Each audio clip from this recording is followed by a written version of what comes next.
Fox Sports 910, Benjamin Garcia doing the filling in duties today on The Drive. We appreciate you making us a part of your day. However you're listening, however you're following, go ahead and shoot me a DM on social media. Comment, like, concern. If you like YouTube, I'm on there as well on all social media platforms at Ben Garcia Show. Thank you so much for making us a part of your day. However you're listening, however you're tuning in, we appreciate you making The Drive a part of your daily commute. Or maybe you're just in the office and you are just listening away, possibly not doing the work you probably should be. Maybe it's just a slacking off day. We all have those in the office.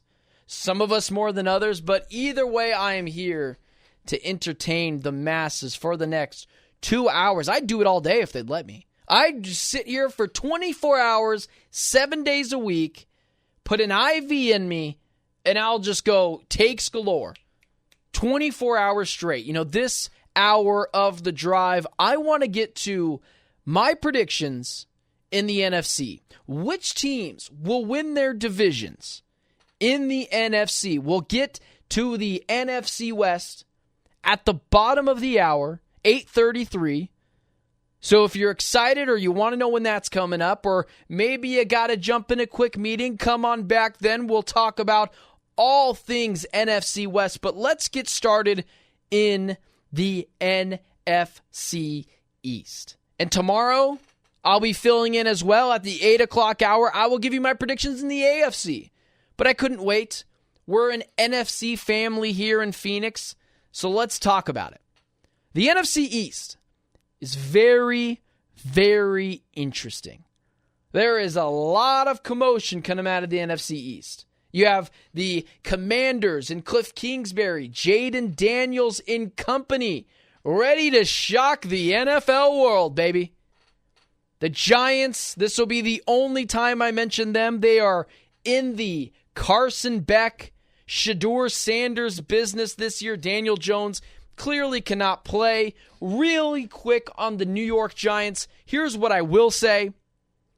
Coming in fourth place in the NFC East, if they fire Brian Daboll at the end of the year, because for God knows what reason, the media is heating up that coaching seat or whatever it is, if they fire Brian Daboll, it will set them back another 5 years.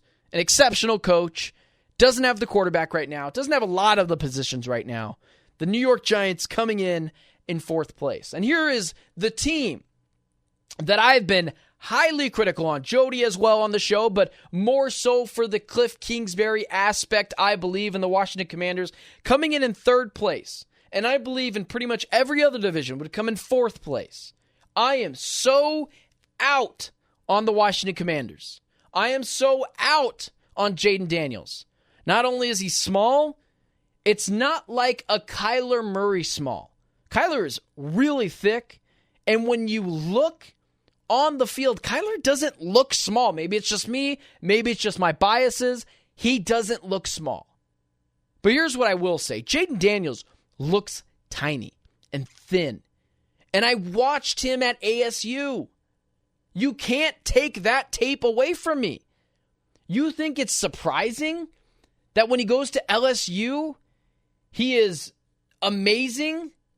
He looks the part? Because he's got Brian Thomas Jr., the shield that is LSU football, Malik Neighbors, and Brian Kelly. You're surprised that he succeeded? I'm not. And when you add Cliff Kingsbury to that mix, a guy who has failed in every step in his coaching career, and somehow, Jody loves to use this phrase, has failed up in his career everywhere he's went. Terrible at Texas Tech, under 500 record. They fired him. Goes to the Cardinals. Leads the NFL in penalties. No maturity. Dysfunction. Camp Cliff. Phone breaks. Snack breaks during training camp. I am so out on everything that is the Washington Commanders this year. I don't expect them to be close in the division. I expect this to be a two-team race. The Washington Commanders, I'm out on, and they will soon reap what they have sown in Cliff Kingsbury in a directly correlative position that will impact play on the field. Enough of that. Now let's get to the shocking stuff. In the NFC East, it's going to shock a lot of people, I understand, but if you've been listening to the show, you know where I stand on this team. Second place, and solely in second place, because of their talent on the roster, which is top to bottom, very, very deep. The Philadelphia Eagles. Jalen Hurts showed me with Shane Steichen that he can be one of the best dual threat quarterbacks in the NFL. Shane Steichen isn't there anymore. That team reeled last season. Oh, but I understand they got Saquon Barkley. There is no general manager than Howie Roseman that gets more of a break than Howie Roseman. There's none.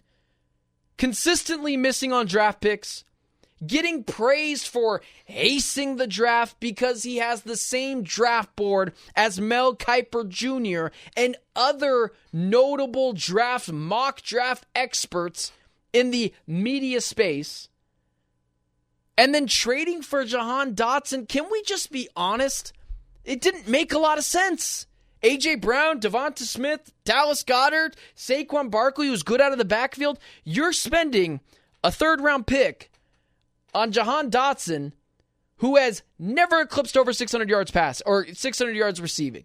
I don't think the guy's a bust, but I don't think he warranted a first-round pick that the Commanders spent on them.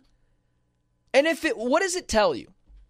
If the Commanders, who are willing to trade in division for a guy to a team that they are directly competing with, what does it tell you? They probably don't believe in them. They didn't do enough to solve their secondary issues. Their cornerbacks, their defensive backs as a whole are not great. What did they do? What did the Philadelphia Eagles do to patchwork their secondary that was atrocious last year? They went and got rookies. And what has the toughest learning curve outside of quarterback in the NFL than cornerback? Nothing. If they work out, it won't be till later on in the season.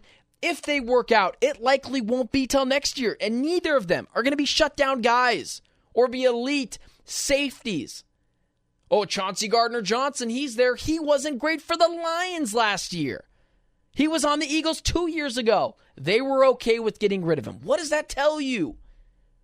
And then allocating their limited resources for a running back, it makes you feel good. Check the stats. DeAndre Swift, Saquon Barkley, not that different. Not a $10 million different like they're paying in Saquon Barkley. Nonsense, ridiculous, and not to mention, Nick Sirianni and Jalen Hurts don't get along. Quarterback, head coach, they don't get along. That right there is enough to cripple your season. And then when I add the Jason Kelce retirement, when I add the cornerback position that's not great, when you add the fact that Howie Roseman continues to get more breaks than any GM because he makes the splashy move, is insanity.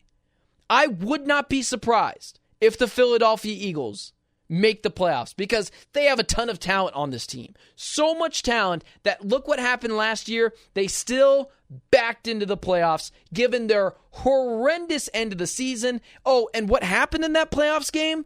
They got annihilated by Baker Mayfield and the Tampa Bay Buccaneers. So what does that tell you? What does it tell you?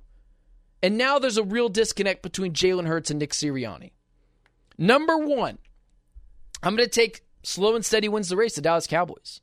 I've been seen as a Dak Prescott hater. I've been seen as a Dallas Cowboys hater. Honestly, I couldn't care for the Cowboys as far as I could throw the Cowboys. But I got to be honest, they're pretty consistent. Now in the playoffs, do I expect them to win a playoff game? Do I expect the Cowboys to win multiple playoff games in the same year with Dak Prescott being their quarterback, which has always been my biggest criticism of Dak Prescott is he's good, he's not great. He's good, probably a top 10 guy, a fringe top 10 guy. He's not great. But he's the best quarterback in that division as of right now. The Cowboys are always very stable, And outside of the CeeDee Lamb nonsense, which got resolved, there's not that much noise coming out of the Cowboys anymore. Now they've got a backfield problem. I like the addition of Dalvin Cook to be able to be sort of an off-speed pitcher, a different look for the Dallas Cowboys, and also Rico Dowdle. I'm high on Rico Dowdle. Jake Ferguson was very good last year, and that Cowboys defense last year was pretty good. And at home, they're one of the best home teams. So if I'm just picking a team to be the most consistent and be able to win this division that I think is going to be the worst in football next year, it's the Dallas Cowboys. I'm not picking any of these teams to win a singular playoff game. I think they all have turbulence to them. But if I'm going to pick a team, it is not going to be the Philadelphia Eagles to win the NFC East. It'll be the Dallas Cowboys.